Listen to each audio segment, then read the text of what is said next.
Can I have a quick show of hands? Who's heard of Tencent? Great start. If you look at the world's most valuable companies, you won't be surprised to find the likes of Apple, Microsoft, and Google. But one name does stand out: Tencent. The company is worth more than the likes of Facebook, MasterCard, and Samsung. And yet, if you ask the majority of people what Tencent does, you'd be met with a confused look. The truth is that Tencent does everything.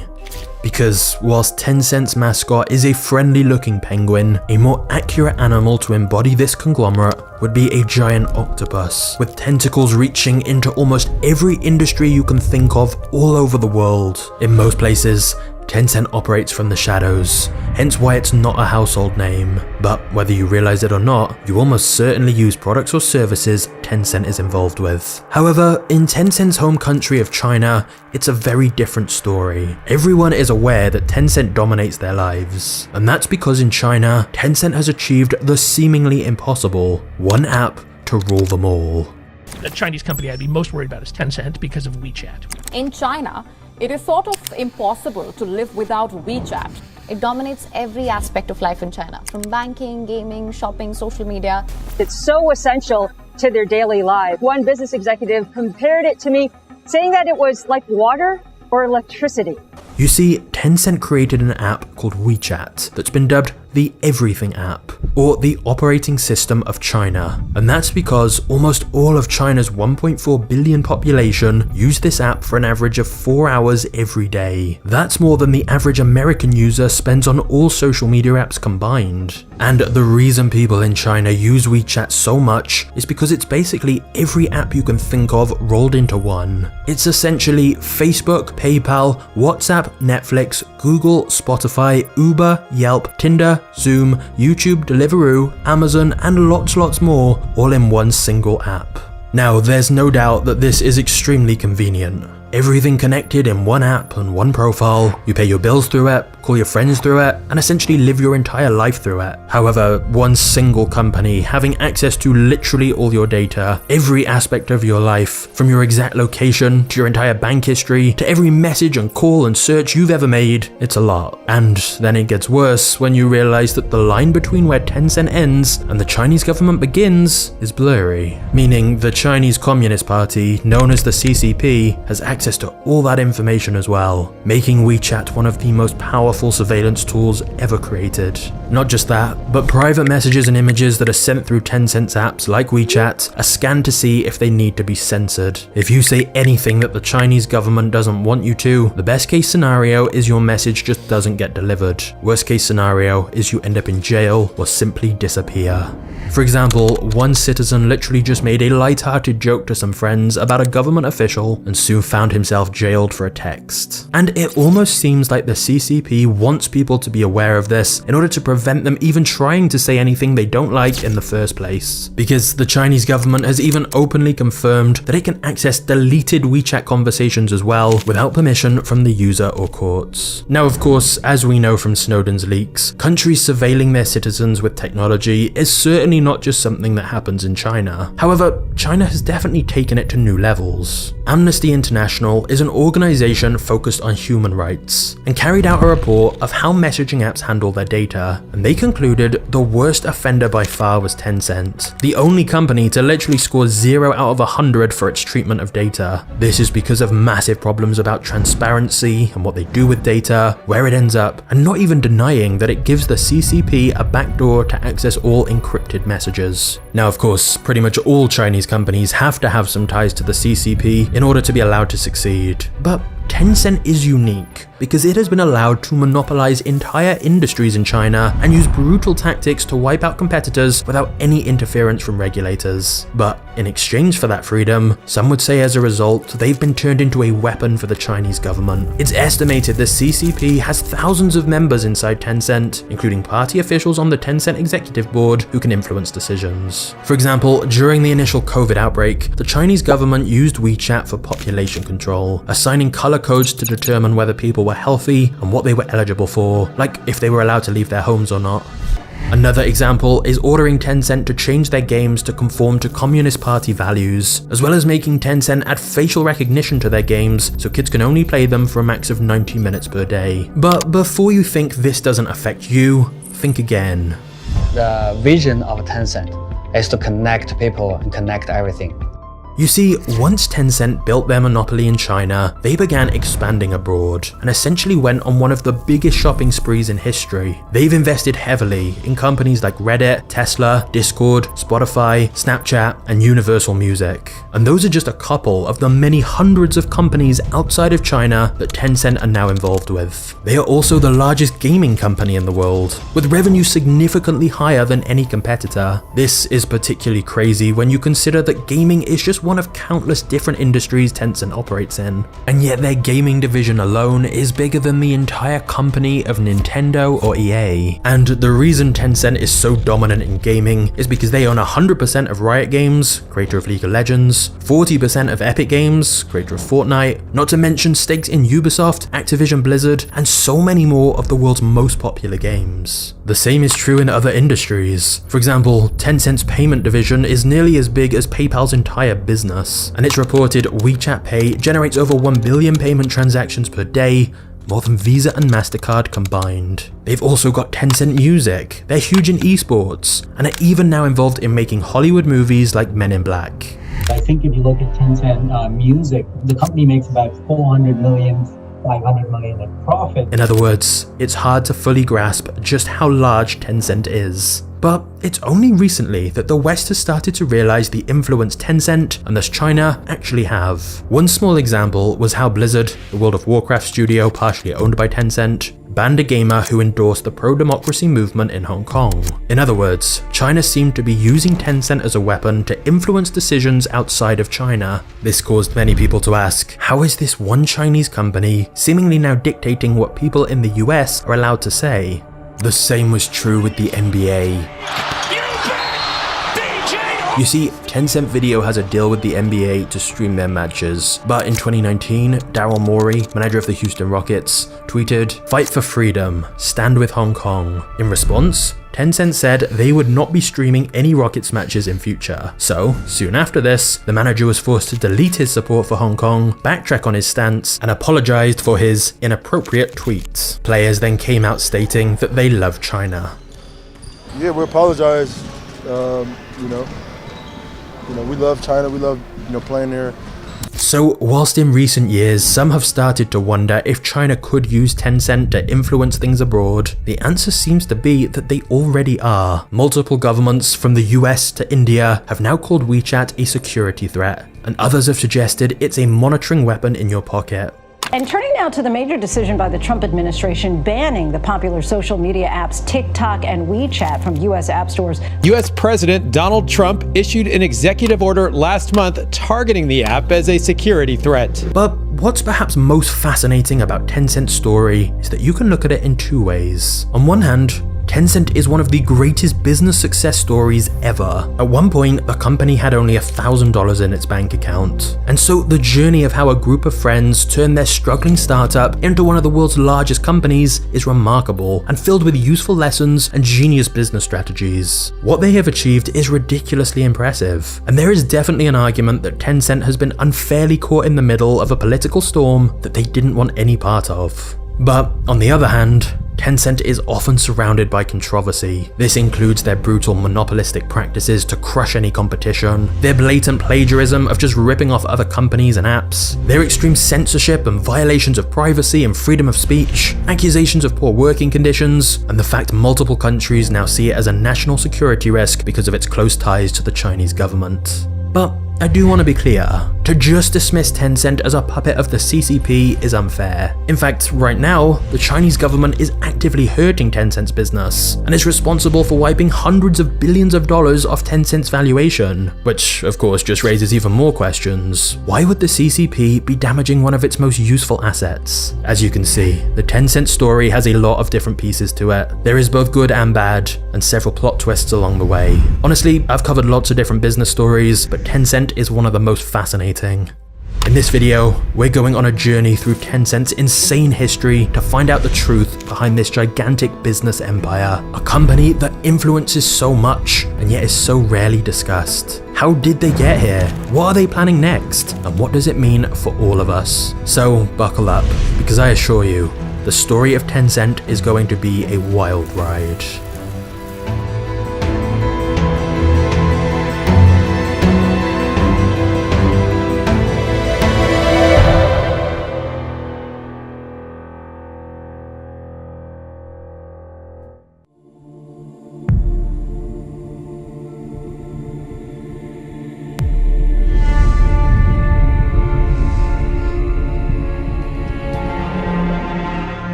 If you walked past Elon Musk, Jeff Bezos, or Mark Zuckerberg, I'm pretty sure you'd notice. But when it comes to Tencent's founder and CEO, despite running such a gigantic, influential corporation, it's quite likely you've never even seen him before. He goes by the name of Pony Ma in English. Our next guest is the founder and CEO of Tencent, Pony Ma. However, this is his actual Chinese name. But since in English his surname translates to horse, he goes by the name Pony as a bit of a joke. The fact we don't usually hear much about Pony Ma or know much of his story is mostly by design. Tencent tries to walk the tightrope of keeping both China and the rest of the world happy, and since that's very difficult to balance, he opts to not speak out publicly much at all. It's better to just say nothing rather than cause controversy and headlines. The other reason we know so little about Pony is that unlike his arch nemesis Jack Ma, the founder of China's other dominant company, Alibaba, Pony is introverted and simply doesn't like being in the spotlight. And this has always been the case. Growing up, Pony Ma was a quiet kid who mostly went unnoticed throughout his school years. The only time he did get much attention was when he hacked into his university's computers and got a reputation as a great coder. In fact, for his university thesis, he created a software program that could help forecast stock price movements. And this software was so useful that at age 22, he sold the program to the company he was interning at for a price of about 3 times his annual salary. By the time Pony graduated from college, the internet was in its very early stages, and whilst of course it was very primitive back then, Pony was excited by its potential and began thinking of business ideas to try and capitalize on this exciting new internet technology. However, although Pony was undeniably a very talented and hardworking programmer, the beginning of his future business empire did not come from some revolutionary idea that Pony himself created. You see, it's time for the first uncomfortable truth about Tencent. The business was started by just ripping off someone else's idea, and as we'll soon see, that has remained a fundamental part of Tencent's business strategy ever since. But it all began when one day Pony was browsing online and stumbled across something called ICQ, an internet chat platform that at the time was pretty groundbreaking. It was basically the first mass-adopted instant messaging system on the internet, letting any two people online have a private conversation in real time. So in 1998, Pony and his Tencent co-founders, which was 3 of his friends from school, launched their own duplicate chat service that was more catered to the Chinese market. Now, admittedly, it was a common practice in China to just clone popular Western services. For example, Baidu copied Google, Alibaba copied eBay, Weibo copied Twitter, and so Tencent copied ICQ. But just to demonstrate how much of a rip-off Tencent's chat product was of ICQ, they literally called their service OICQ. So they just added the letter O to the name. Initially though, Tencent's future looked bleak. They got the cheapest office they could in a chaotic and loud neighborhood full of street vendors peddling knockoff electronics. They were crammed into a tiny room, which bizarrely had a disco ball hanging from the ceiling. To be fair though, once Tencent had set up their internet chat service, OICQ, they did a great job of tailoring it more towards the Chinese market. One simple example of this is that because download speeds in China were so slow in the 90s, it would take ages for people to download most chat programs, whereas Tencent made sure their chat software had a much smaller file size, so downloaded much faster. Also, unlike other chat software where you could only message people you already knew, Pony made it so that on OICQ, strangers could connect if they wanted to as well, thus laying the early foundations of it becoming a social network. At first though, the problem was that very few people even knew OICQ existed. Pony himself later admitted, when users first came, nobody was in the chat room. I had to keep them company and talk with them. Sometimes I had to change my profile picture and pretend to be a girl. So you had the CEO talking to random people in the chat, hoping they'd like the service enough to keep using it. Now, to be fair, this was actually more of a side project for Tencent in the early days. Pony initially spent more of his time trying to work on a software that connected pages, or bleepers as they were also known, to the internet. Unfortunately, that idea was going nowhere, and so Pony was relieved when one evening he logged onto their chat app and saw a spike in users. 2 months in, they'd hit 500 users, and from that point, the user number began to rise faster and faster each month as people in China shared OICQ with their friends and family. Before long, the chat app was growing so fast that it became Tencent's only focus. They ditched the pager idea completely and went all in on OICQ. Thousands of users were now joining every day, and so you'd think Pony would have been thrilled. But in reality, he was more stressed than ever. That's because there were 3 major issues. Number 1, servers in China were expensive at the time, and they kept having to buy more, which was particularly problematic because of issue number 2. Tencent wasn't making any money. OICQ was taking off like a rocket, but it wasn't monetized, and so they were actually just losing money the more people used it. But then, worst of all, issue number 3. One day in 1999, about 9 months after starting OICQ, Pony received a thick envelope in the mail from America. It was a letter from the lawyers of AOL, a big American company who owned the original ICQ chat software that Tencent had copied. It said they were suing Tencent for violating intellectual property laws and demanded Tencent stop using the name OICQ immediately. By this point, OICQ had hit 1 million users and was growing rapidly, but Tencent didn't have the money for a lawsuit. They barely had any money at all. In fact, most of the small Tencent team were doing freelance work on the side to try and raise enough money to pay the rising server costs. They were all working crazy hours and getting very stressed out, so eventually Pony decided to try and sell the company. Unsurprisingly though, given the lack of revenue and legal issues, nobody wanted to buy it. People just kept saying they didn't see how it would make enough money to be sustainable. But then Pony learned about the concept of venture capital. Investors who were looking for companies that weren't necessarily profitable yet, but had huge future potential. As soon as Pony learned about this concept, he immediately began contacting VC firms and managed to get a meeting with China's most well-known venture capital fund called IDG Capital. In the pitch, Pony used an unusual tactic: brutal honesty. He told IDG, "If you don't fund us right now, Tencent will probably die. And even if you do give us the money, the future is still uncertain." Pony also admitted they weren't fully sure how they would even monetize their chat software. But what he did know is that millions of Chinese people liked using it and that there could be real value there. Now, you'd think that this would be pretty underwhelming to investors. But surprisingly, IDG Capital agreed to invest in Tencent. Years later, one of IDG's decision makers said that Pony's total honesty, rather than the typical overconfidence and false promises that founders often make, is actually what made him think Pony was a really down-to-earth guy who could be trusted, which encouraged them to invest. So, IDG Capital, along with another VC firm, together invested $2.2 million for 40% of Tencent's business. It's not an exaggeration to say that if the deal had not gone through right then, Tencent probably wouldn't exist today. Not only were they nearly out of money, but the dot-com bubble burst in 2000, and investment in cash-burning internet businesses all but dried up. Luckily for Tencent though, they'd got the money just in time, and so could continue operating. There was still the lawsuit threat from AOL to deal with though, and so Pony was forced to shut down the OICQ domain names and rebrand their chat app as something else. Eventually, Pony decided to rename it as simply QQ. So, their legal trouble was sorted, they had enough investment to carry on running, and their user number continued to grow at an insane rate. After hitting 1 million users in year 1, they reached 50 million in year 2, as more and more people in China shared the software with other people so they could chat. Tencent had perfectly adapted the original ICQ chat to fit Chinese consumers better. Now, just one issue remained: making money. Whilst you'd think having lots of users would make monetization easy, back in the early 2000s on the internet in China, it actually wasn't. Pony tried multiple monetization strategies, including placing banner ads on QQ, selling QQ's chat software to companies, and charging a small membership fee to use the software. All of these failed.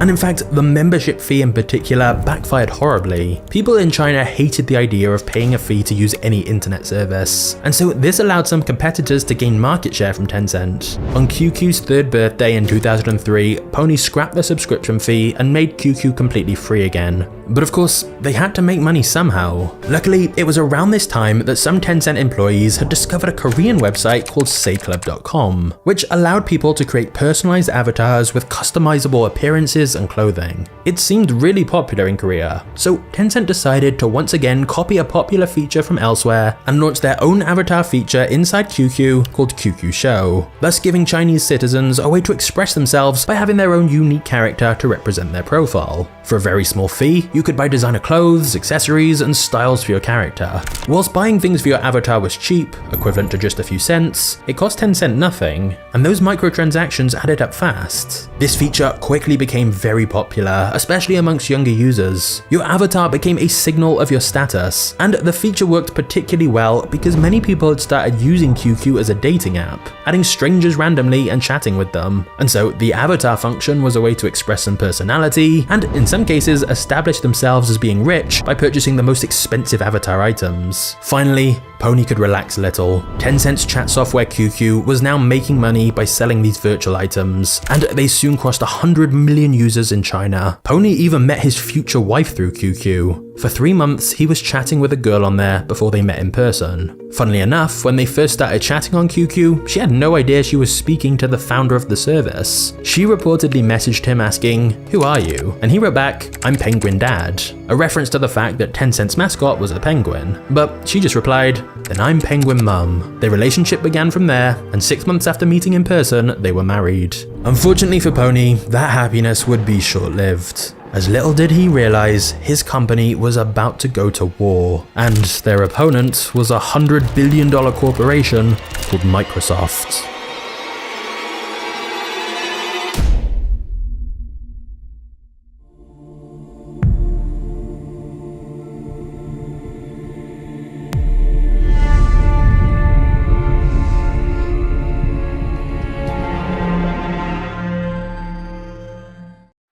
In 2004, a chat service called MSN entered the Chinese market as a direct competitor to Tencent's QQ. MSN was run by Microsoft, which was terrifying for Tencent, as Microsoft had such vast wealth and resources. And Microsoft had decided to double down on its efforts in China, given it was such a massive market. And since their chat service was much more professional and streamlined than QQ, MSN quickly attracted businesses and students. QQ seemed more like a casual chat application, but less of a serious communication tool. On the other hand, MSN was becoming more widely used in offices in China, and thus it was quickly eating into QQ's market share. Tencent really just had one big advantage over Microsoft though. MSN's decision making was much slower because of their bureaucratic corporate hierarchy, where every big decision had to be signed off by their American headquarters. For example, it was actually MSN's China team who suggested the idea that users should be able to still receive messages even while offline and be able to see them when they came back. But the suggestion never went anywhere. Meanwhile, Tencent managed to incorporate the same feature in just a couple of weeks, and it proved to be hugely popular. And so even though Tencent had grown into a fairly big company by this point, they still acted more like a scrappy startup.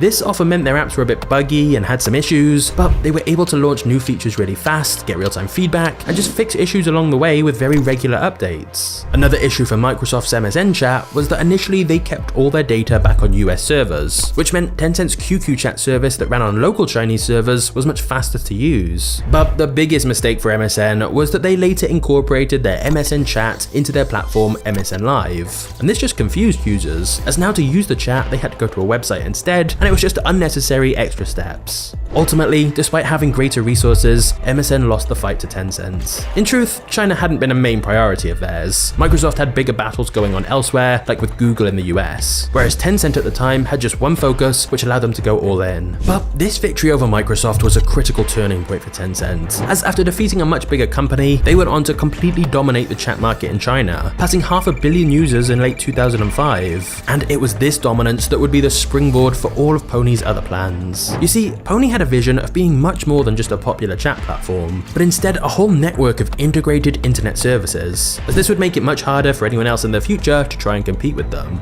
And so Tencent began adding several other features into QQ, like the ability to access news. And after seeing how quickly Tencent was growing, a South African company called Naspers had decided to invest $32 million in Tencent and become their largest shareholder. In fact, they still are to this day, meaning Naspers got one of the highest investment returns ever. But back when they first invested in Tencent, this gave Pony the influx of cash he needed to begin the next stage of his plan. And this is where things start to get crazy.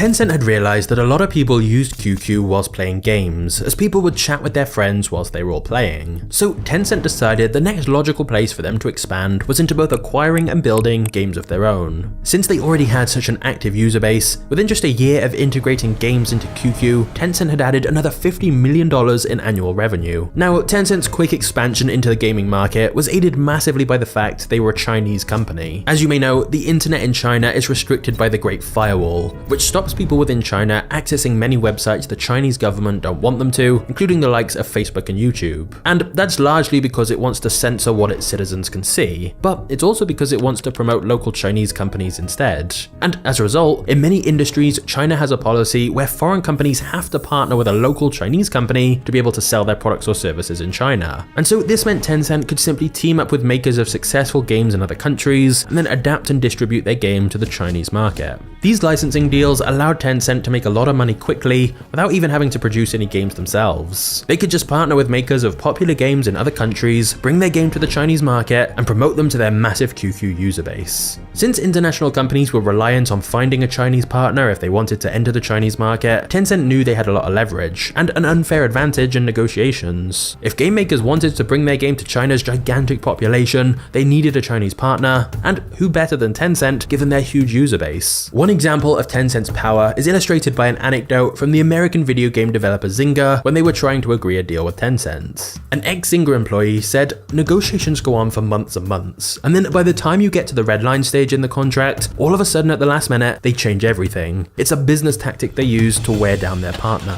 But as well as licensing games for the Chinese market, Tencent did make some of their own games too, normally by just replicating fairly simple games that were working well elsewhere. For example, QQ Speed was very heavily inspired from Mario Kart. This of course was even more lucrative than licensing, as it meant they kept all the money for themselves. And it was low risk as they were using game concepts that were already proven to work well abroad and just making their own version of it for China. However, since China had a major lack of digital piracy enforcement, Tencent realized if people weren't paying for games up front and were just sharing them for free, why not make the games free for everyone and make money through in-game sales instead, like paying for extra lives, features, and upgrades. Nowadays, of course, microtransactions within games are extremely normal, but Tencent were definitely one of the first to push this so heavily, and it worked. Tencent's revenue continued to rise. With monetization now going so well, Tencent IPO'd in 2004 on the Hong Kong stock market, which provided them a war chest for Tencent to invest heavily in more expansion and growth. However, that growth would only be possible thanks to Tencent's culture.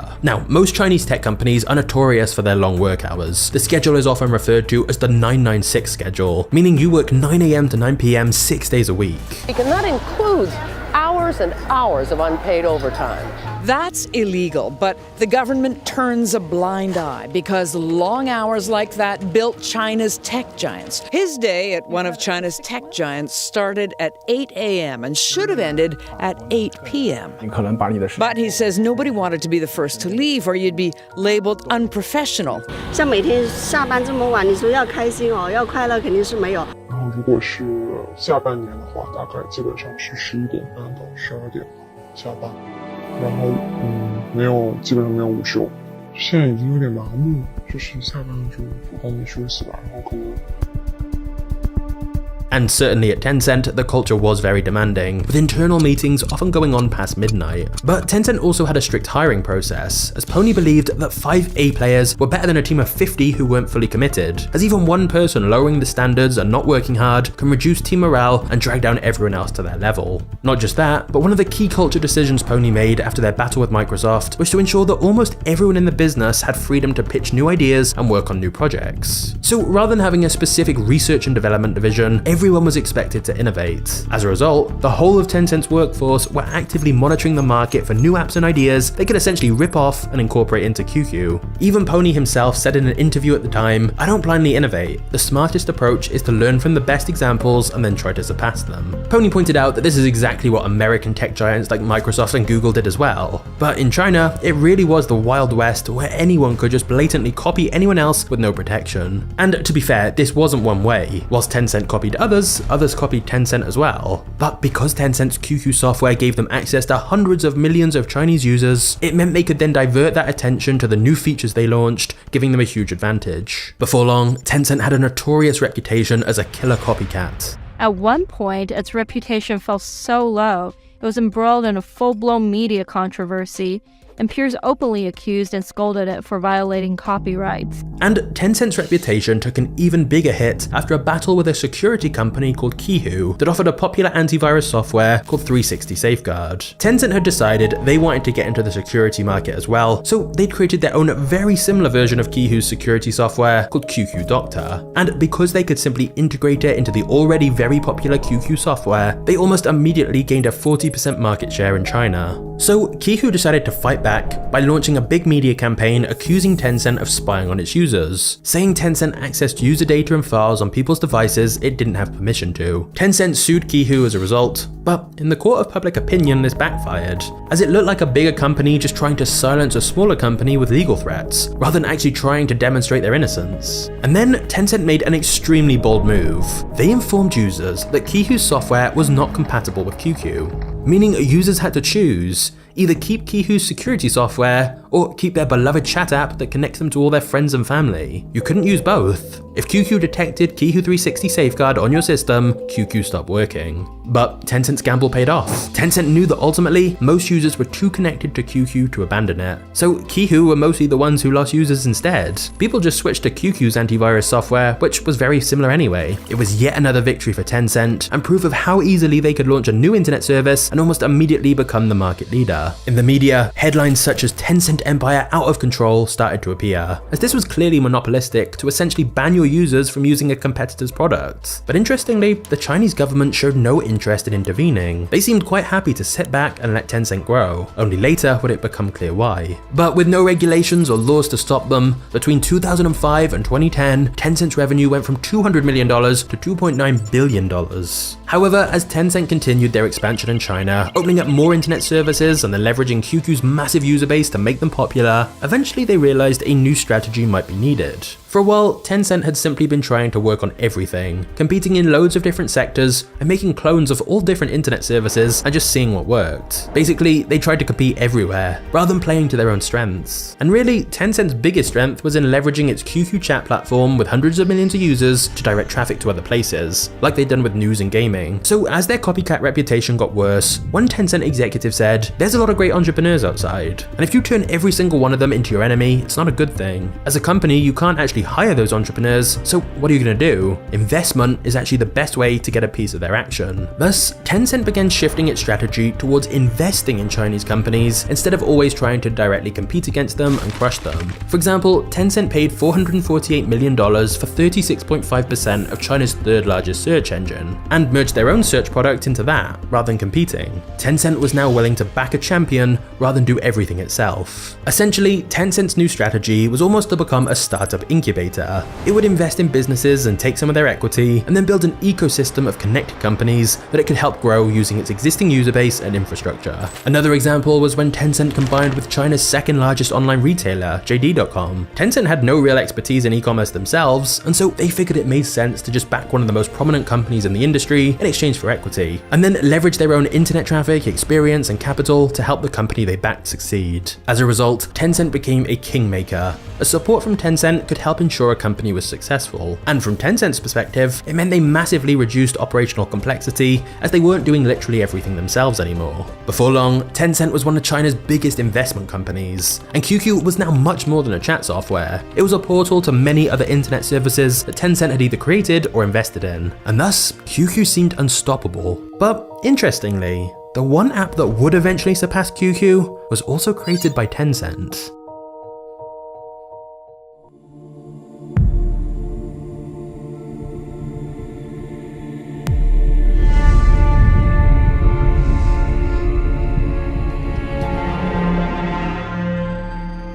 Tencent had already succeeded with QQ's desktop chat app, which had now evolved into a website portal with online games and other internet services. But in 2010, mobile internet was beginning to rise in popularity very quickly. Many Chinese people began using a smartphone but not a computer. Pony was paranoid that with the switch to mobile happening, a new startup could displace their dominance. So he decided Tencent needed to create this new startup themselves. Internally within Tencent, Pony created 3 separate teams to work on a new mobile messaging app, meaning they were competing against each other, and also competing against Tencent's desktop app QQ. This practice of teams internally competing at Tencent is normal. In fact, the culture of Tencent has been described as a shark womb, referencing how some unborn sharks cannibalize siblings in the womb to ensure their own survival. So basically, rather than put all their eggs in one basket, multiple teams at Tencent work on a concept, like a new mobile chat app in this case, and the best survives. Or as Pony himself has said, you either wait for someone else to kill you, or you do it yourself first. So Tencent began work on their mobile chat app that they wanted to essentially be a clone of WhatsApp and Kik, a free mobile chat app where people could send messages to their contacts using Wi-Fi or mobile data. Interestingly, Tencent had actually tried to buy WhatsApp for $10 billion rather than starting a new app from scratch. But because Pony Ma had to have back surgery, the discussions got delayed.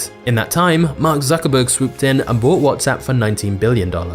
And some think the possibility of Tencent buying WhatsApp prompted Zuckerberg to close the deal so quickly. Either way, after the WhatsApp deal fell through, Tencent decided to pursue their own chat apps instead, and in January 2011, they launched WeChat. Although in China, it has the name Weixin. Unlike QQ, which had been developed for desktops, WeChat was specifically made for mobile. Despite this, the app was not a massive hit right away, but it did start to gain traction in China when Tencent added a feature called Push to Talk, which allowed people to easily record a voice note, and it would convert what you said into a text message. This was immediately a very popular feature, but once again, it was copied from someone else, an app called TalkBox. You see, at first, Tencent had offered to buy TalkBox, but whilst negotiations were ongoing, Tencent just replicated TalkBox's app within WeChat by themselves, and inevitably beat TalkBox with their superior resources. In later years, companies in China would learn that an offer from Tencent was actually an offer you couldn't refuse. You either lose your company by selling to them, or lose your company by them copying and crushing you. At least if you sell your company, you make some money.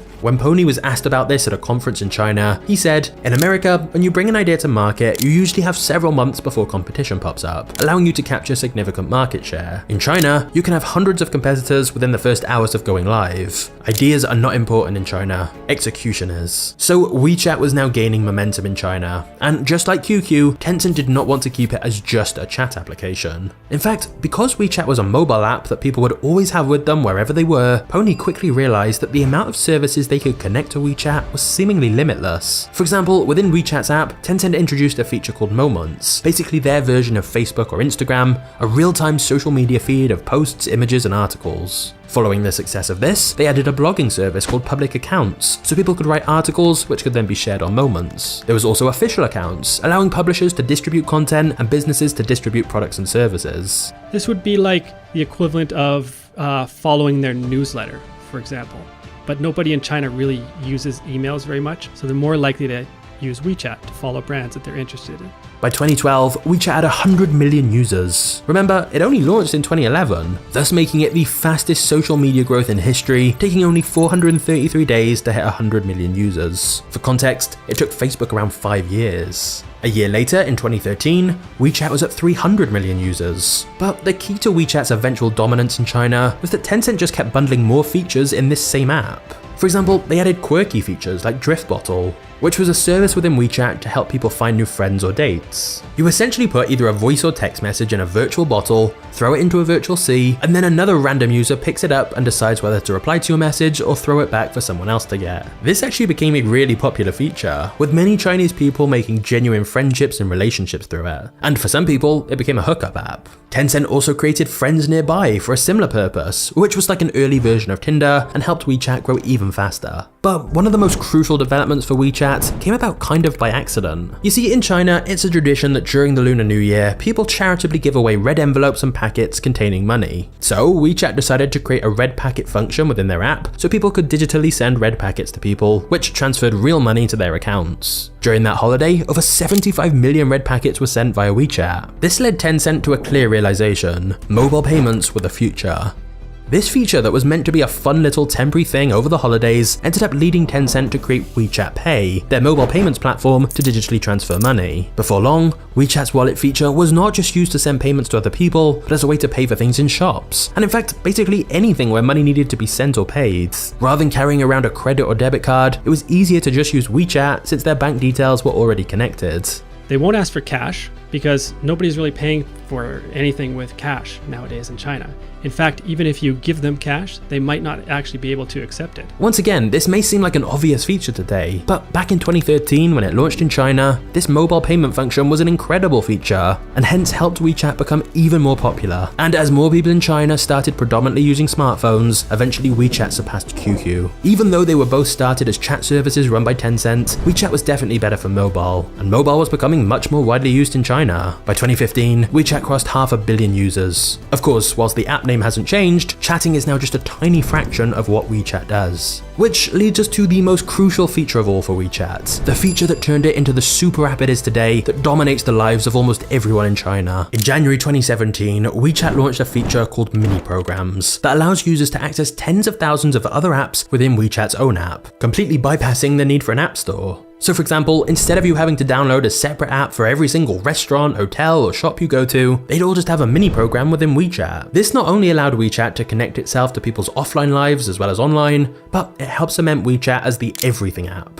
Even before this, Tencent had created so many of their own services bundled into WeChat, like payments, games, and dating, but this mini programs feature meant there was basically no need to even have other apps on your phone, because services from other businesses were now available via WeChat as well. For example, China's dominant ride-sharing platform Didi have their own mini program within WeChat. So if you want a taxi, you don't need a separate app. Or there's a mini program within WeChat for food delivery or tracking parcels and pretty much everything else you can think of. So to demonstrate this, let's imagine for a moment you're a Chinese citizen and you're meeting a friend for dinner. You call them through WeChat to confirm the plans, you book your taxi to the restaurant via WeChat. In the taxi, you play games and browse the news via WeChat, send your friend your location via WeChat, access the restaurant's mini program via WeChat, which means you can view their menu via WeChat. Then take a photo of your food and post it on your social feed, which is on WeChat. Pay for your meal via WeChat. Then afterwards, if you want to go and watch a movie, guess what? You book your tickets through WeChat. Essentially, imagine your life without a smartphone at all, and in China, that's what life would be like without WeChat. Okay, I think I've said the word WeChat too many times. But anyway, as a result of this mini programs feature, Tencent has essentially become the gatekeeper to the market for other businesses, since people don't really need to use the App Store when WeChat has everything inside of it. So companies almost have to partner with Tencent in order for their services to be used. But this means Tencent can effectively tax all other companies by taking a percentage of the revenue generated through their mini programs. WeChat is linked to other companies, so you go through WeChat to another app or website and then you buy through there, but you pay with your WeChat. Now, what's interesting is that an all-in-one everything app like this has been suggested outside of China as well. In fact, even quite recently, Elon Musk talked about X, a super app similar to WeChat. If you're in China, it's basically, you kind of live on WeChat, it does everything. And we don't have anything like that outside of China. Such an app would be really useful. But it was quickly shut down. We have enough concerns about big tech and social media without one single company controlling everything. But now you can see why Tencent has become a money machine. Because unlike many of the big tech giants in the West, such as Facebook and Google, Tencent doesn't need to rely so heavily on advertising revenue. In fact, some Tencent staff joke about how Facebook's business model is very primitive. There's a quote from a Tencent employee saying, "When you have 1 billion users, the last thing you should be thinking about is how do I sell them a ton of ads. What you should be thinking of instead is how to ensure you keep these users happy so you don't drive them away because you're annoying the hell out of them." And that's what's notable about WeChat. It has kept a pretty clean interface and doesn't spam users with ads. It doesn't need to. They make so much money through microtransactions since they're involved in so many aspects of people's lives. When you have over 1 billion people using your app for so many different parts of their life every single day, those small fees on every transaction add up in a massive way. How would you describe it to you? How important is it?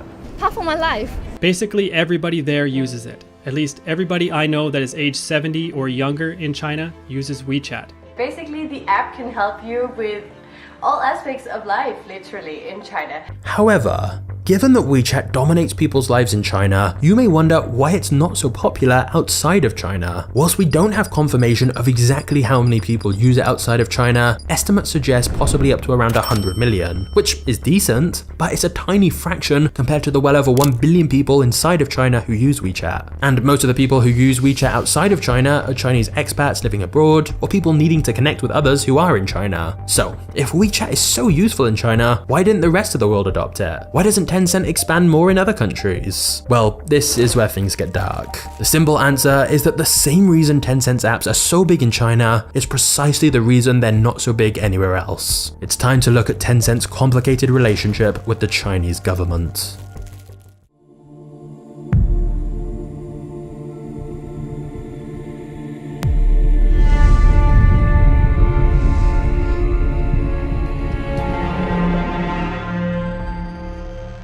Before we get into Tencent's current relationship with the CCP, it's important to understand how things all began. In 1979, the then leader of China designated an area called Shenzhen as the first test zone of his new economic plans. This would be the first part of China where capitalist business models were allowed, and this began China's rapid ascent to becoming a global superpower. Nowadays, Shenzhen has been dubbed the Silicon Valley of China, as it's home to many of China's tech giants, including Tencent. But the Chinese government's plan was essentially to give some Chinese companies a huge amount of freedom as long as they were benefiting the country overall. So when companies like Tencent and Alibaba capitalized on the internet and built massive user bases, China was happy to allow them to build such dominant companies by any means necessary without any real regulation, as long as they were benefiting China and the CCP overall. They felt it elevated the image of China and Chinese entrepreneurship by having these hugely successful companies. It also meant that rather than foreign companies succeeding in China, like the big American tech giants, instead local Chinese companies would dominate, as the government made it mandatory for foreign companies to partner with a local Chinese company. And finally, the CCP knew that if some Chinese companies became huge empires, then they could invest in lots of other companies, both in China and abroad, thus by proxy allowing China to have a lot of influence on the world and control the narrative they want. So basically, for the Chinese government, Tencent was an appealing prospect. Having access to so much data was great for government surveillance and censorship, and understanding the psyche of its citizens. Physicians who were on the front lines, who were warning about the pandemic even before it had a name, had their communications censored. WeChat routinely blocks accounts for discussing issues like the pandemic or human rights abuses in Xinjiang. They went to my father and threatened him. Wow. And said that if your daughter doesn't stop talking about human rights, we are going to persecute your family like in the Cultural Revolution. After their accounts are blocked, users say that the police come in to question them. 这是说白了，这是集中营。这个时候就通过监控来指定，抓什么样的人。很多人他不知道为什么被抓，不知道把他送到哪里，不知道什么时候放出来。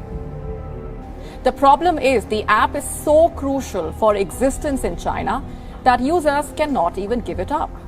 So China was mostly happy to not interfere and let Tencent continue to grow its dominance, even if it sometimes used anti-competitive tactics. Of course, the CCP were wary of how much power this gave Tencent, which is why their relationship is not as straightforward as you might think. They knew it was important to make sure Tencent was very closely aligned with the CCP, and give them reminders that if Tencent stopped being useful to the Chinese government, Tencent's power could just as easily be taken away. But anyway, let's talk about what this partnership actually means. Tencent's stance is that in order to comply with China's legal and regulatory requirements, it can process and handle private information without requiring user consent in certain situations. Those situations being if the Chinese government wants us to. The CCP reportedly have a direct line to the desks of Tencent product managers and are able to order deletions whenever they want, or monitor specific accounts and specific phrases in both public and private posts. One particularly intimidating policy change in 2017 was that group admins on WeChat were made personally liable for whatever was said on group chats they run. Many simply deleted their groups as a result. Tencent also feeds data to China's social credit scoring system, which can affect what citizens can do. All that information they have, like payment history, real-time location, who you're associated with, can allow the government to create an incredibly detailed picture of who you are, what you buy, and how you behave, thus allowing the government to give you a score of how trustworthy you are as a citizen. They're constantly monitored by facial recognition cameras that are able to instantly put a face to a name. Now, the Chinese are also ranked. It's aggregating data gathered by banks, private companies, and the state to rate if someone's a good or bad citizen. A good score brings benefits, but people with low scores lose rights. The cinema names and shames people considered untrustworthy, plastering their details, even their addresses, across big screens. Among them is this journalist Liu Hu. He got a little too close to uncovering corruption among high-profile party members. He was blacklisted. He only realized when he tried to buy a train ticket and was told he was banned from traveling. But as Tencent grew larger, it seems the CCP became more demanding. Tencent has to employ hundreds, possibly thousands of their own censors, whose job it is to block anti-government posts. Tencent then began deleting lots more posts and suspending accounts that stepped out of line. There are multiple examples of creators, such as blogger Laura Lian, who had hundreds of thousands of fans reading her work, but after making one comment the CCP didn't like, her account was deleted without warning and her income gone. And thus, whilst Chinese citizens clearly enjoy the convenience of WeChat, which admittedly is such a useful app, in the back of people's minds, they're aware that their every move and comment is documented, something which the CCP openly remind people of. Whatever Tencent can see, the Chinese government can see. And so it's kinda crazy that over 1 billion people have opted to sacrifice all aspects of their privacy and free speech for convenience. There's apparently a joke in China that if you order too much food via WeChat, you might get the police tracking you thinking you're harboring fugitives. Now, to be fair here, I really do not believe Tencent set out to create a government surveillance tool. This wasn't some evil plan. Tencent was started by some entrepreneurs wanting to build a business like anyone else, but they managed to create something so popular that the only way the CCP would allow it was if they had some control too. So Tencent didn't really have any choice but to fall in line. Pony is a pragmatic businessman and knows he has to keep the government on side. Hence, when a reporter asked him about censorship at a tech conference, Pony seemed to side with the government by saying, "Lots of people think that they can speak out and that they can be irresponsible. I think that's wrong." Now, to be fair, we have no idea how Pony really feels, but he knows what would happen if he spoke out against the CCP in any way. And the reality is that China's laws require all companies to hand over data if requested. In fact, it's reported that many companies in China have a special office at their headquarters called the Internet Security Police Room, where Chinese public security forces can intervene in company operations or track certain users. Which brings us back to the question, why isn't WeChat as popular outside of China? It's not like Tencent didn't try at all. They do have an English version of their app and even ran big marketing campaigns like this advert with Messi to try and promote WeChat to the world. WeChat, the new way to connect. Download it now for free. Free voice and text messages. We love, we share, WeChat. However, one of the most fundamental reasons for its limited international appeal is clearly because of this surveillance and censorship. Research from Citizen Lab found that the Chinese government does monitor and censor confidential information sent via Tencent's apps, even from users outside of China. For example, I saw a story where one person in a private group chat had sent some news about pro-democracy protests in Hong Kong and was confused when nobody else in the group responded. She only later found out nobody else could even see her messages, as her private messages had been censored without her knowing it. Any taboo issues like mentions of Tiananmen Square or Tibet are censored on Tencent apps, regardless of if you're in China or not. So basically, just because you were using a Tencent app outside of China doesn't mean that Tencent wouldn't still have to supply any of your data to the CCP if they requested it. Remember, Tencent have to stay on China's good side. And thus, many people understandably have some fear about one company, especially a company with ties to the CCP, having all of their info on every aspect of their life. Thus, whilst surveillance and censorship is what allowed Tencent to become dominant in China, as it meant the CCP let them grow so big, outside of China, that has scared users off. But it's not the only reason WeChat isn't as popular outside of China. The second reason is that every country has different requirements. WeChat works so well because it's perfectly tailored to China, but for the app to be so effective elsewhere, every country would need their own WeChat version with services specifically suited to their country. Thirdly, since China is such a massive market, it made more sense for Tencent to go deep into that market where they already had lots of momentum, rather than diverting resources to start from scratch in other countries. After all, China has a population of over 1.4 billion people, more than 4 times the entire population of the US. But the one downside of doubling down on China was that Tencent didn't get the first mover advantage in other countries. So if WeChat did want to try and become more popular in the US, for example, it would somehow have to compete against so many different established companies who've already managed to get their apps ingrained in people's lives. But the final reason WeChat didn't work so well abroad is simply that it's historically been the case that Chinese tech companies struggle outside of China, just as American companies struggle inside China. However, of course, there has been one very notable exception recently: TikTok. A Chinese app which truly has managed to go global, and this leads us to one of Tencent's most fascinating battles.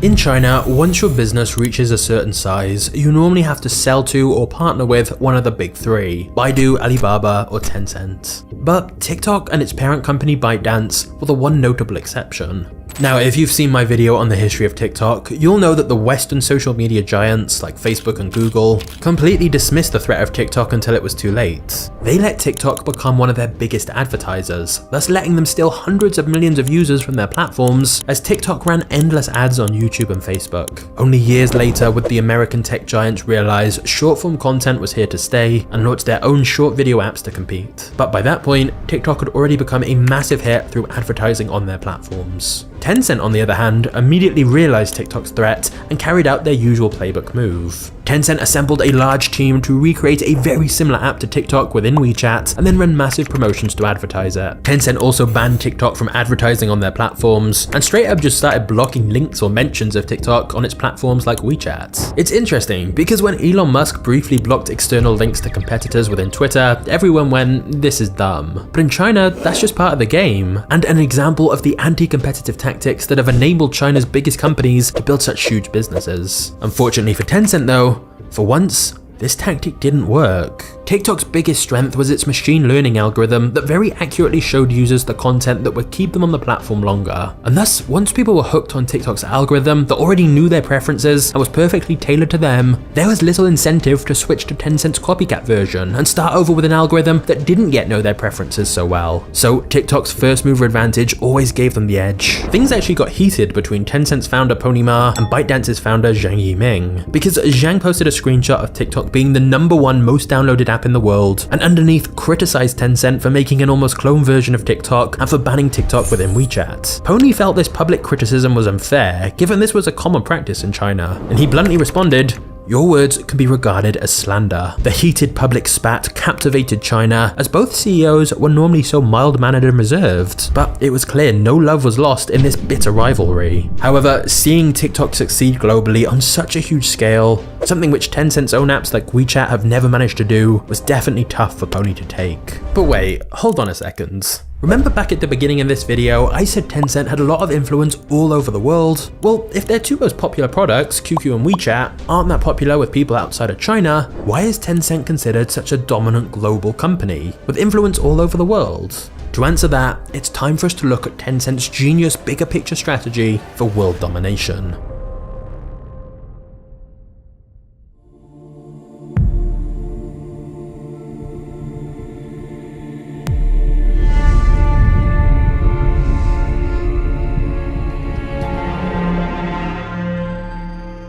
Pony Ma once called a meeting of Tencent's top managers and highest ranking employees to plot out Tencent's strategy. The meeting has since been dubbed the Conference of the Gods, since it was essentially a meeting of minds that would plot out Tencent's plans for domination, and the decisions made in that meeting would have serious ramifications for not just China, but the rest of the world. The main purpose of the meeting had been to establish what Tencent's core competitive advantages were, and how those could be exploited. The answer was fairly simple. Tencent's advantages were that they have huge amounts of traffic and money, far more than any competition, and thus the plan became, step 1, attract other businesses to launch their own mini programs via WeChat so they could leverage some of WeChat's traffic. Step 2, Tencent would then invest money into the businesses that were doing the best, since Tencent had all the data of which mini programs people were using, how often, and how much money they were spending. Step 3, after investing in certain businesses, Tencent could then artificially give more traffic to the companies it invests in, thus making them even more money, which they can also reinvest in even more companies. In other words, Tencent can cherry pick the best mini programs, invest in them, boost their popularity, and practically guarantee their investment is a big success. No other company in the world has quite the same level of data on user behavior to see what's popular, and then the ability to significantly increase their value further by promoting them within WeChat. It also creates synergies between Tencent's investments. For example, Tencent has a significant stake in Didi, which is China's equivalent of Uber, and through WeChat, Tencent can promote Didi more, thus giving it an unfair advantage and increase the value of its investment.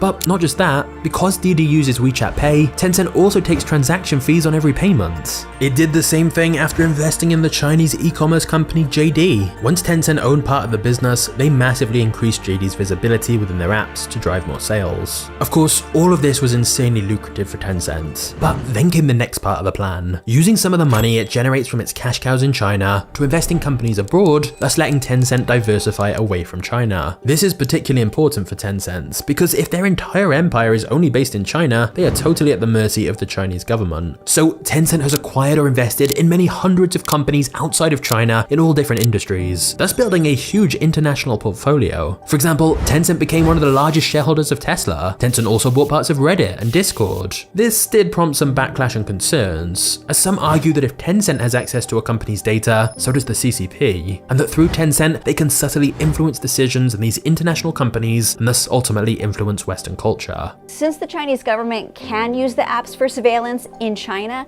that same could be done to users in the US. It sounds extreme, but it's not unrealistic. Just look at the NBA example from earlier, where the coach backtracked on his comments and apologized after threats from Tencent and China. But to be fair here, Tencent do mostly seem to stay out of the way of the international companies they invest in, and just take an equity percentage and then not get too involved. Or at least, they haven't yet. As a result of this hands-off approach though, some accuse Tencent of basically abandoning innovation and now just essentially becoming a gigantic investment fund, funneling money from its apps in China into promising companies in other countries rather than creating much that's new or original itself. And they don't even really try and build their brand that much internationally. @Tencent on Twitter is actually suspended because someone had been holding the Twitter handle with a bio saying, "Daddy Tencent, come and buy my account." Basically, they were expecting Tencent to come and buy the @Tencent Twitter handle off them, but Tencent didn't bother. Building their brand internationally isn't a big priority for them. They're happy to just quietly invest abroad. Now, one of their most lucrative investments has been in gaming. The gaming industry is estimated to have generated $176 billion of revenue in 2021, almost 5 times the box office of the movie industry. And Tencent are essentially the biggest players in the market. Now, of course, even from the relatively early days of Tencent, they'd been experimenting with games themselves, especially mobile games. In fact, their game Honor of Kings is so popular in China that there's a black market where people pay for others to play the game for them to improve their ranking. As just like everything else in China, it's connected to WeChat. So some people pay better players to improve their game stats, as it's a bit of a social and status symbol. However, most of Tencent's original games were overly tailored to the Chinese market, often featuring Chinese propaganda to appease the CCP. And so it quickly became clear to Tencent that rather than trying to promote their own games abroad, it made sense to find games with potential and just give them loads of money to help them grow quickly, and take a percentage of their company. As a result, Tencent is invested in studios that make some of the biggest global titles, such as League of Legends, Fortnite, World of Warcraft, Clash of Clans, PlayerUnknown's Battlegrounds, and the mobile version of Call of Duty. They also partnered with Roblox to bring their games to the Chinese market. But 2 of Tencent's most important investments were buying 100% of Riot Games and 40% of Epic Games, one of the world's most valuable startups. This not only gave them a stake in some of the most played games on the entire planet, but also investment in Epic Games' Unreal game engine, which has been described as the world's most advanced real-time 3D creation tool, and is used for all kinds of different projects. Whilst Tencent's investments in international game studios have been extremely lucrative, it's also brought some unwanted attention to the company. Many fans noticed that after Tencent acquired some of these popular games, there seemed to be more upgrades and unlockable content within the game that required additional payment. And some blamed this on Tencent being greedy, as they were clearly pushing for more microtransactions like is the norm in China. Another issue arose after acquiring Riot Games, as Tencent wanted to turn their most popular title, League of Legends, into a mobile game to make even more money from it. But the game developers didn't want to do this. That was never their vision of what the game should be, and since it was their game, they thought that was the end of the discussion. But they later found out Tencent had gone behind their back and made a rip-off of their game, which is where Honor of Kings came from. One Riot Games employee said, "We were stunned. They were blatantly ripping off our intellectual property." To add insult to injury, Tencent even used notable League of Legends players to promote their new game, which caused many people to assume Riot Games was actively involved with this new game, even though they weren't. To be fair to Tencent, they were right that a mobile version would be popular. By the end of 2017, Honor of Kings, the League of Legends inspired game, was the most popular mobile game in China. It was also in 2017 that Tencent overtook Facebook to become the 5th largest public company in the world. Their cash cow apps in China were more dominant than ever, and their international investments were paying off massively, thus extending Tencent's influence all across the planet. And it has to be said that nowadays, Tencent are truly great at finding ways to monetize. For example, Tencent's video platform, essentially their version of Netflix, now inserts extra ads into movies and TV series that weren't there in the original, such as adding extra billboards and signs in the background. Tencent's cloud hosting business has also become very profitable. Just like Amazon Web Services that started off to host their own services, but then began selling selling it as a service to others. Plus, as if Tencent weren't already dominant enough, the outbreak of COVID was actually great for Tencent's revenue. People were at home on their phones more than ever, which meant using their services and playing their games more. Tencent generated $86 billion in 2021 alone, and $35 billion of net profit, making them one of the most profitable companies. And so you may think that would be the end of the story, that Tencent would be unstoppable. Many shareholders clearly thought so, as Tencent's market cap was approaching $1 trillion US. But in 2020, suddenly Tencent began to face a lot more scrutiny. Quite suddenly, Donald Trump began threatening to ban WeChat and other Chinese apps. President Trump is making good on his threat to crack down on 2 popular Chinese-owned social media apps. He's signed executive orders banning TikTok and WeChat from operating in the US. On the grounds that the Chinese Communist Party could use them to steal users' private data, censor anything critical of China, and help spread misinformation. Of course, there were definitely strong political motivations for this attack on Chinese apps and the subsequent executive order to ban them in the US. But even now with the Biden administration, there are continued investigations into these Chinese apps and whether they are a national security risk that should be banned. And thus, as one of China's biggest companies, Tencent was thrust into the international spotlight more than it would like. It may have taken a while, but it seemed people were finally realizing the influence that Tencent, and thus China, actually had. Luckily for Tencent, their strategy of taking minority stakes in international companies gave them a lot of protection. For example, even if the US did want to take action against Tencent, it's not like they would ban Reddit or Discord just because Tencent had invested a lot of money in them. The only risk was governments banning apps Tencent fully owned and created, like WeChat. But as we know, most of their users are in China. So Pony figured this negative media attention in the US wasn't going to cause too much damage to Tencent's empire overall. As long as Tencent was on good terms with the Chinese government, things should work out. He breathed a sigh of relief, realizing maybe things were going to be okay after all. But then, quite suddenly, Pony's worst nightmare became a reality. You see, Tencent has faced a lot of business battles. We've seen them go to war against Chinese companies like Qihoo, big American companies like Microsoft, and even political battles like with the US government. But there is one enemy PonyMart most certainly did not want. One enemy that could genuinely destroy them: the Chinese government. Hey guys, before we get to the next part of the story, I just want to say that if you find these videos interesting, please consider turning on notifications for MagnatesMedia. I'm working on some even bigger projects right now, so if you want to make sure you see them when they're ready, just hit the notification bell now. Also, I just want to say a massive thank you for watching this channel. These videos do take a long while to make, so honestly, I really appreciate all your comments and support. So yeah, thank you for everything, and now let's get back to the story.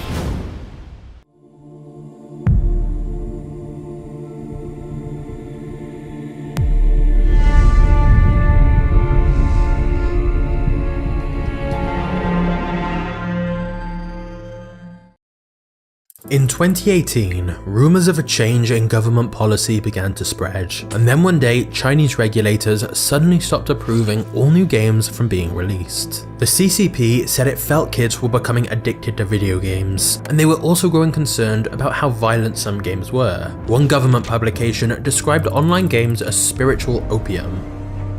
And the CCP announced a ban of kids under 18 playing games for more than 3 hours a week. People under age 18 are now allowed just 3 hours of gaming a week.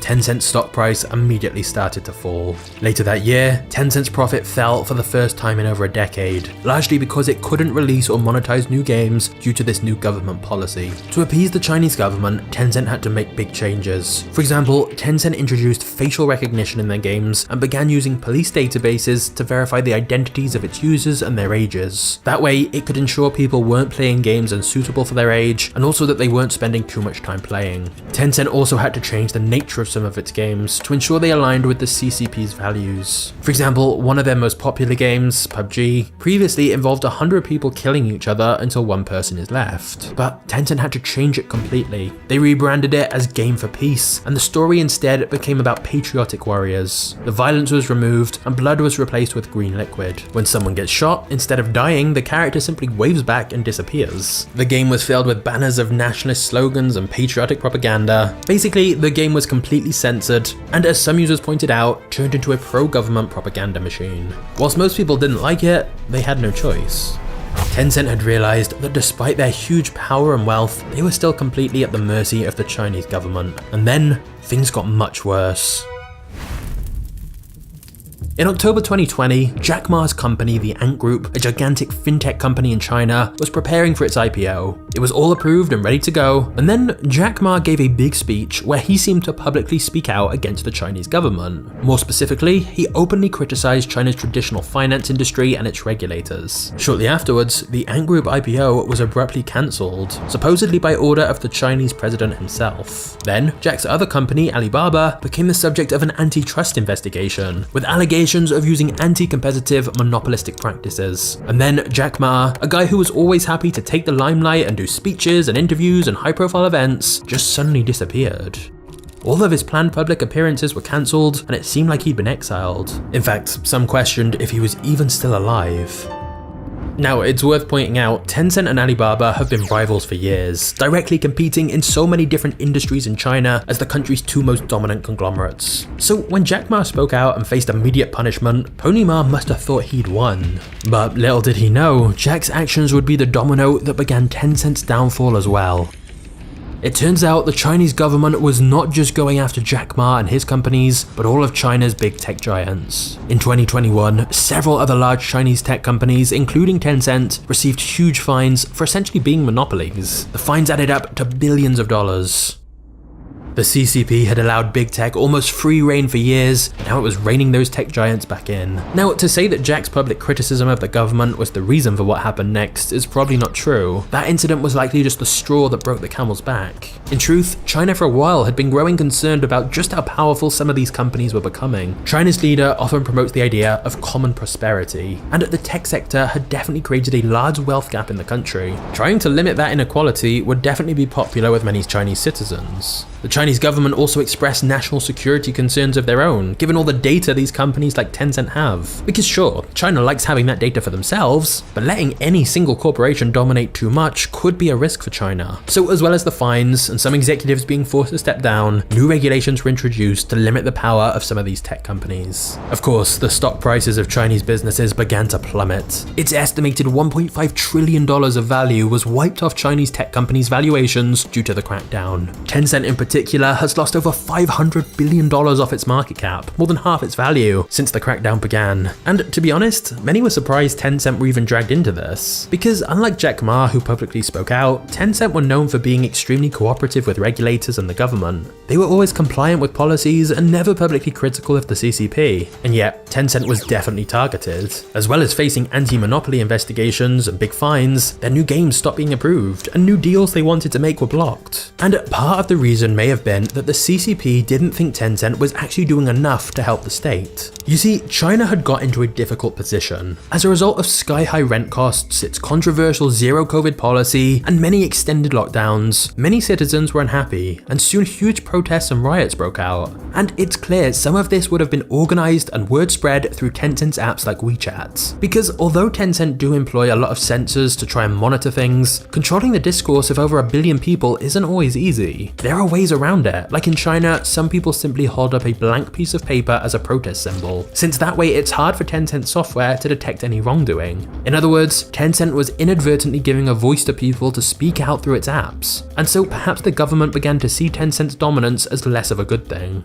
But the other reason for all of this is not so specifically about Tencent, and more just that the CCP perhaps felt big tech in general had grown too powerful and the government needed even more control, and to remind everyone who's really in charge. So basically, it seems China had achieved what they wanted to. By not having much regulation for years, they'd allowed Chinese businesses to thrive, they'd got their surveillance tools like WeChat, and enabled Chinese companies to invest internationally to give China some influence abroad. But now that they'd achieved what they set out to, it seems the CCP wanted to send a message that even the wealthiest and most influential Chinese entrepreneurs and companies are not above the party or the law. Tencent perhaps grew too large for the Chinese government and needed to be tamed. And of course, it should be pointed out that many of the new regulations and laws to prevent monopolies made sense. It only seemed extremely aggressive because for so long there'd been almost no regulation, and within a couple of years a lot had changed. But in the midst of all of this, Pony began showing up for less and less public events, even missing his company's own annual party. And as Tencent's valuation continued to fall, some began to question what was going to happen to Pony Ma and his business empire.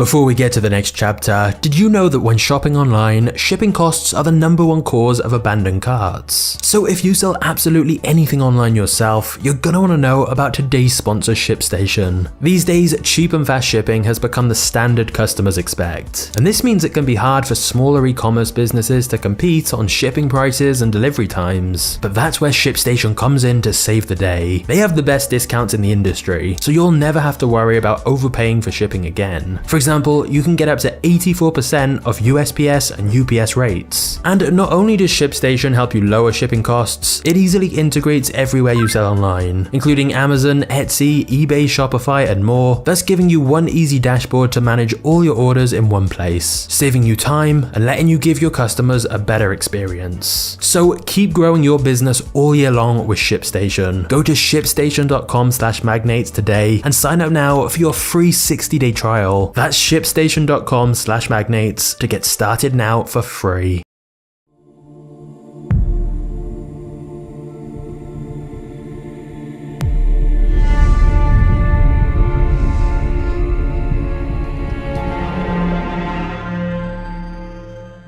Before we get to this final chapter on what the future may hold for Tencent, let's just quickly summarize where we're up to, as we've covered a lot here and I think we could all use a very quick recap.